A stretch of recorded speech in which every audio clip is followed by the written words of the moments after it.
It's the Locked On Podcast Network, your team every day. This episode is brought to you by HP. Whenever you do your best thinking, the HP Spectre X360 is ready when inspiration strikes. With power save for battery life and focus mode to multitask, you can do your best thinking whenever and wherever it happens. The HP Spectre X360 2-in-1 convertible PC with Windows 10 saves battery life for whenever an idea hits you. HP Spectre X360, a more thoughtful laptop. You are Locked On Auburn, your daily podcast on the Auburn Tigers. Part of the Locked On Podcast Network, your team every day.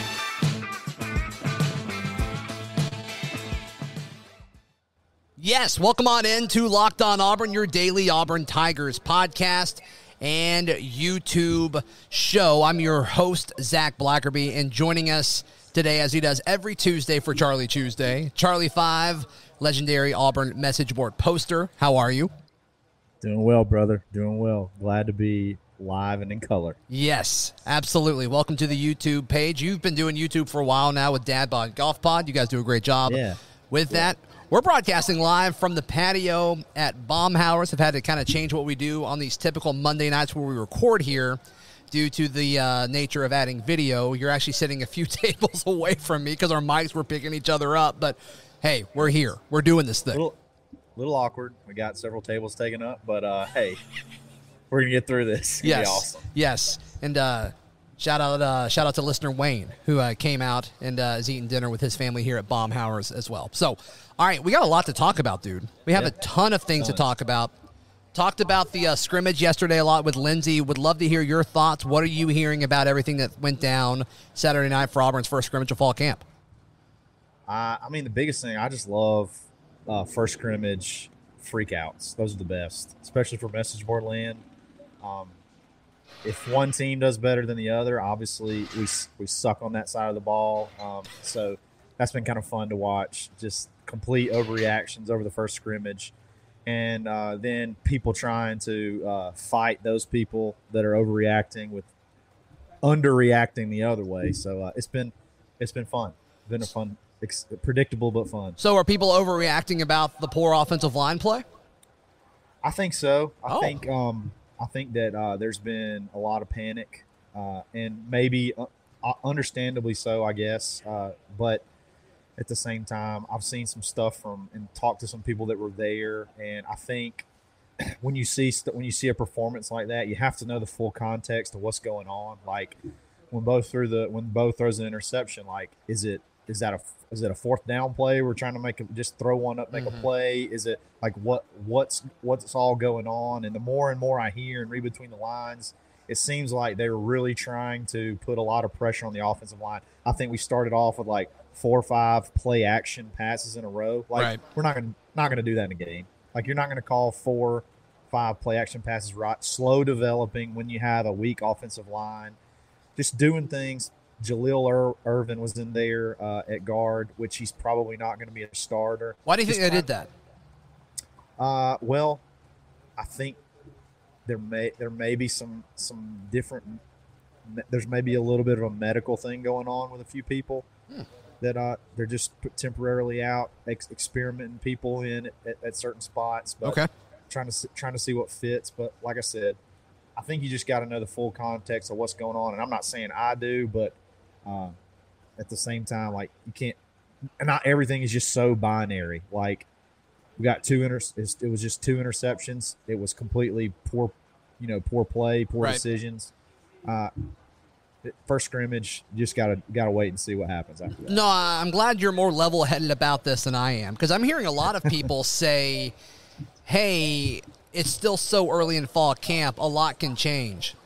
And while that is true, we are still early in fall camp, but we play in 3 weeks, less than 3 weeks. And so it's like, how early is it? Well, I think Jay Ferg had a really good take on it. And I listened to their podcast Sunday, and he talked about how, if you're just being honest, we expected the defense to be way ahead of the offense. and we hoped that the offense would make some plays, but probably not be very consistent. Breaking in new receivers, the offensive line has not been performing well the last couple of years, and I honestly think that's what we got. We got a dominant defensive performance. Right. The offense did make plays on all three levels, first, second, and third team, and showed flashes. We had receivers that are kind of starting to make the next step. Not a lot of consistency. I think that's kind of what, if you really think about what if you had to write it down, what you expected to get out of the scrimmage, I think probably what we expected happened. There's a car alarm going off here at Baumhauer's. Someone's stealing a car. There's a car being stolen right now. Oh, it's safe. Wow. It's safe. Security here at Baumhauer's top notch. They stopped the car thief. Top notch. Yep. It was a sniper. Yep. Sniper put somebody down. It was amazing. Shout out to Baumhauer's for making that happen. You lost your train of thought here? I'm a complete wreck right now. No, but I'm just saying, basically, if we had to sit down and predict how that scrimmage would play out, I think it pretty much played out kind of how we expected it to. So the way I look at it is we're kind of maybe right on track with I guess where we would expect to be. Harsin was very high on the wide receivers. That was good. Yes. Talked about how much they've improved since spring. And, that's something we've heard time and time again, right, over the course of fall camp was, right. Hey, the wide receiving core, a lot of questions, a lot of talent, not a lot of experience. And they're slowly getting their feet up under them, and I think there's a lot of things to be excited about here. For sure. We haven't heard a lot from Javarius Johnson, and he supposedly had, a big game, which kind of we expected from the spring and seeing him, in high school and how well he played, sort of kind of continue to develop through his redshirt year. He sort of, he had a big scrimmage, and then I think I'm really excited. I feel like they tried not to say too much, but the D-Rob, the kid from Georgia, I think he made several plays, dumps over the middle that he made some plays after the catch. And that is exciting. That's something we need, worried about. Can he gel early enough? Can he learn the playbook? And it seems like he's going to be a big factor moving forward. And I don't know. I just feel like we haven't heard a lot about receivers making plays. And in this scrimmage, a lot of guys, you heard a lot of names, not just Elijah Kenyon scored a touchdown. Elijah Kenyon scored a touchdown. Capers made a big play ran a really good route on an out and up. And Bo hit him on the 1 yard line. Right. And then, Shivers punched in after that. But, yeah, multiple names making plays, that's exciting to me. Sure. Before we wrap up our conversation about the scrimmage from Saturday, Jarquez Hunter was a non-participant. Have you heard anything about that?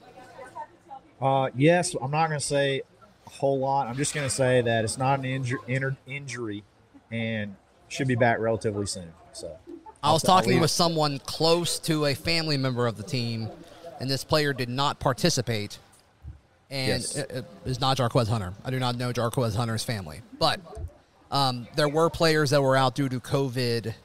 Right. I don't think they have COVID, but I think it was a contact tracing type situation. So we'll leave it at that. We don't know anything, but I was told that by at least one parent. Yeah, I wouldn't expect Jarquez Hunter to be out too much longer. Yeah. Today's show brought to you by our friends at Frisky Whiskey. I love Frisky Whiskey. Charlie 5, you love Frisky Whiskey because it's only a 15 or 20-minute drive from the Auburn, Opelika, Lee County area. Right when you cross into the state of Georgia, you take that first exit on the right. You'll see billboards all over the place for Frisky Whiskey, and you'll step in there, and it's whoa, 10,000 square feet of awesome selection. You got to love that. You absolutely have to love that. And, what would you buy if you were... They'll go to the back room for you, too. They will. Ask them. So. They will. You've made them do it.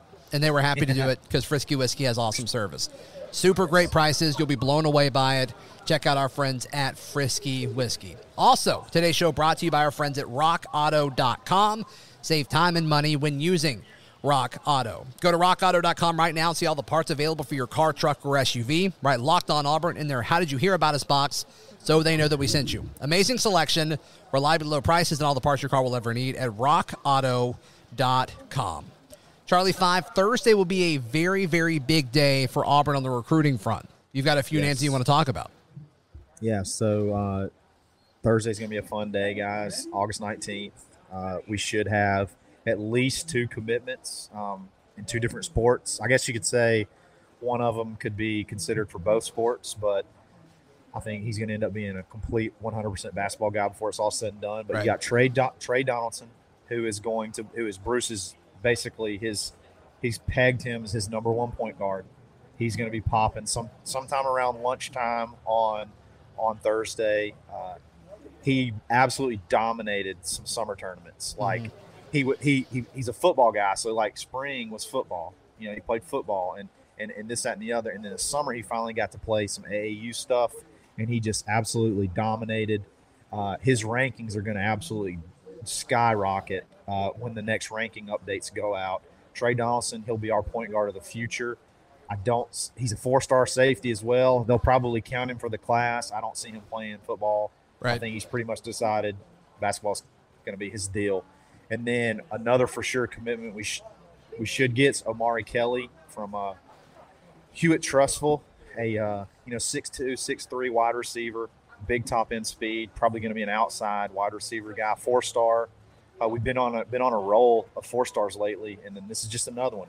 He's got big offers, Alabama, you name it. He's got an offer from them, and I think playing time's a big deal for him, and he sees the opportunity here, and he believes in what he's being told about what to expect from the offense, right. And starting off with a huge wide receiver class, and then we'll just have to see where it goes from there. But you got Jay Fair, and you got your speed inside guy, you got a speedy outside guy, and then hopefully after the Akron game we land another big-time receiver in Darius Clemens out of Oregon.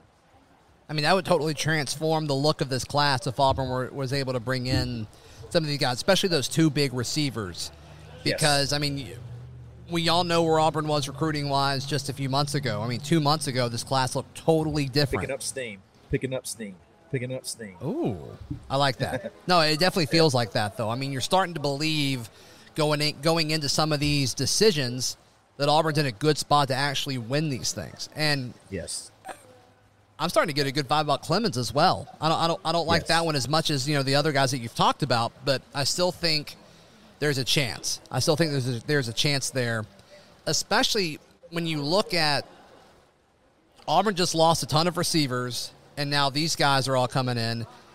And if I'm Brian Harston, it's like, look, I've given every single one of these dudes a legit shot to win a job. I mean, we heard about Tarvarish Dawson time and time again. I mean, he has definitely become one of the crushes of fall camp. And he's only a little bit Tavar. He's just Tavar-ish.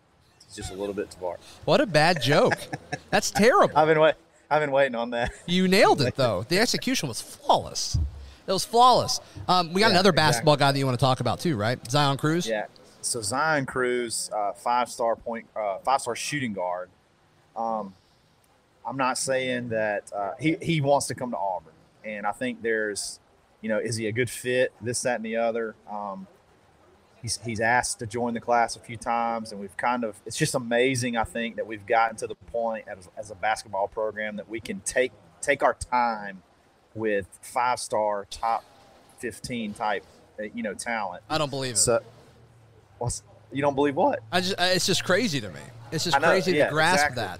I believe that it's happening. It's just wild to think about. Yeah, but I'll say, watch out, because there's been a hard sell on him from Trey Donaldson. Trey Donaldson wants him. Trey Donaldson wants this guy to be his partner in crime. He wants him to be his guy that he's going to be dishing it to and scoring, because Zion is an elite scorer. He may not be there defensively yet or passing or this, that, and the other, but you know what? Neither was Bryce Brown. Bryce Brown was just a walking bucket. You get in the ball and he makes buckets. And right. I think that's what this Zion Cruz kid could be. I'm really hoping that Trey and maybe some other guys that are on the team and the staff have gotten in Bruce's ear, and that they've done a good sell job, because he's also committing the 19th on Thursday. And if he joins as well, it could be an epic day for Auburn sports in general. Why do you think Bruce is so hesitant about Zion Cruz?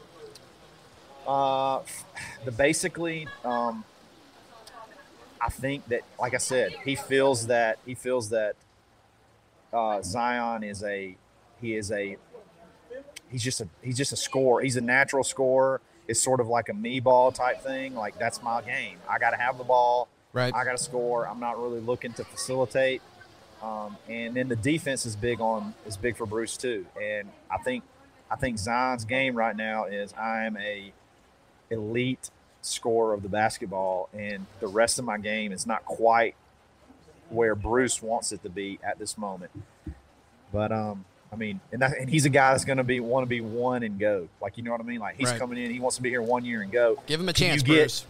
Give him a chance. But can you get everything that you need out of him to win championships in that 1 year, when there's some skills that he may need some time to develop? I think that's kind of what he's looking. That might be kind of what he's looking at. Charlie 5, did you know that 85% of people who play daily fantasy sports, they lose? Did you know that?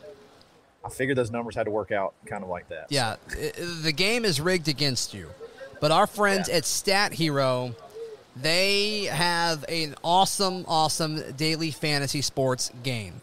I think, in the past I've struggled with, the other daily fantasy sports leaders. I love fantasy sports, but the daily stuff has always been interesting. But Stat Hero is changing the game.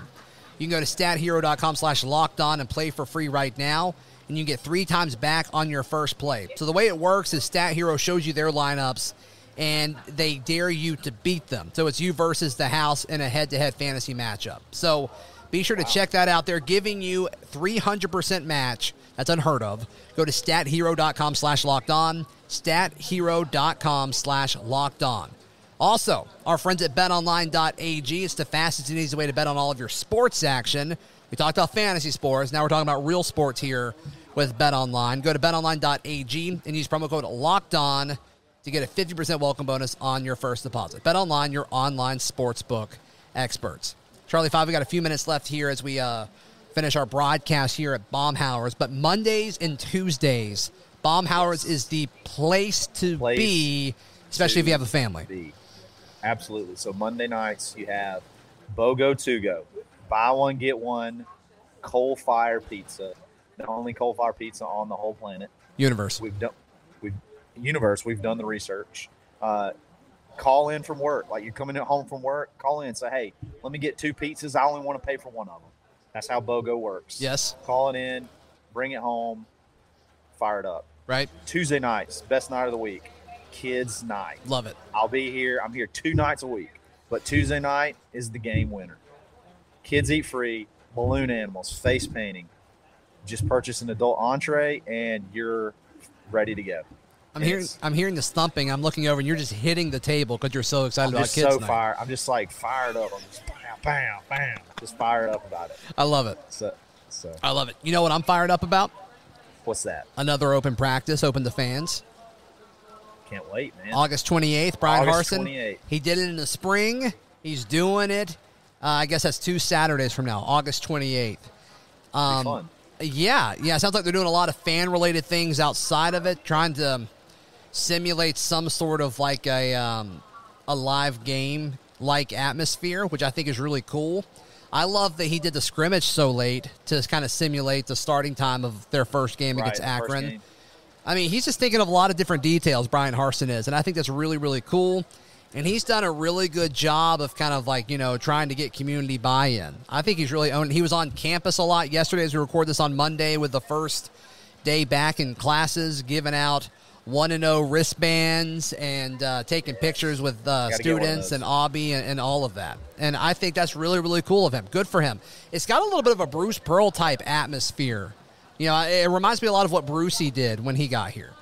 He's definitely, I think he's definitely bought into the Bruce Pearl PR team. I think they kind of branched out and said, hey, because, he was sort of a cold and, kind of just reserved when he first got here. You're right. And now like we're having fan practices and he's on, like you said, he's on campus and he's doing podcasts and he's doing different radio shows and things like that. Right. Stuff that he sort of acted like he wasn't really big on earlier. So it could be that he does this every year right before the start of the season, but he's definitely getting more involved and that's only going to, pay dividends endear himself to the fans like Bruce has.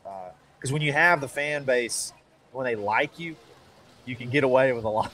Your leash is a little bit longer. Yeah. For sure. You're right.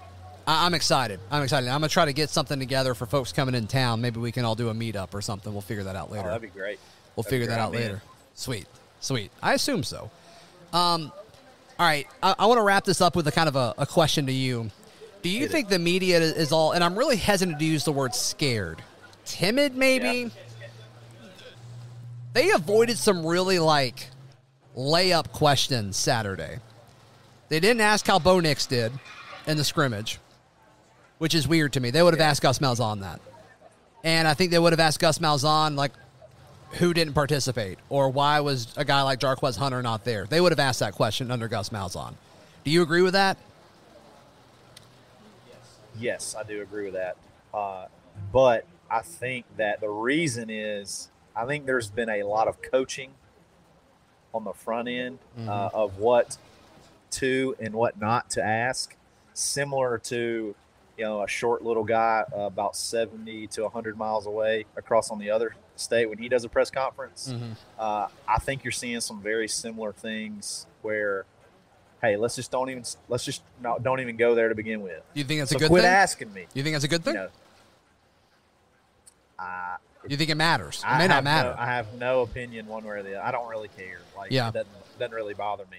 Because the answer we would have gotten about either of those situations, the two biggest storylines coming out of it, he wouldn't have given us an answer anyway. Right. So ask him a question that he will answer. Right. Let's just don't even do it. Hey, this is what we're not going to talk about. You're not going to ask me about who's over there jogging or who's on the bike. You're not going to ask about that. We're not going to talk about who's not here. And, if there's something that they don't really want to go too far in depth, they're just going to go ahead and say, hey, we're not going to talk about this. We're not going to talk about Bo. We'll talk about D. Davis. We'll talk about him. We're not talking about Bo. We're not talking about – I think it's probably pretty common, and I'd much rather have that than give me a fluff answer or almost a complete lie to just be secret-y. You know what I mean? I'd rather you just not even cut it off at the pass. Right. So how can people find you and hear you, Charlie 5? Yeah, you can find me on Twitter, _Charlie_5. You can find me at auburnlive.com, the corner message board, auburnsports.com, the bunker, Auburn 247 Sports Body Get Aboard, or you can listen to us daily on the Dad Bod Golf Pod. YouTube, social media, wherever you get your podcasts. Awesome. Lost connection there, but I think everybody heard you. We're still figuring this out, guys. And our second day on YouTube is on the road.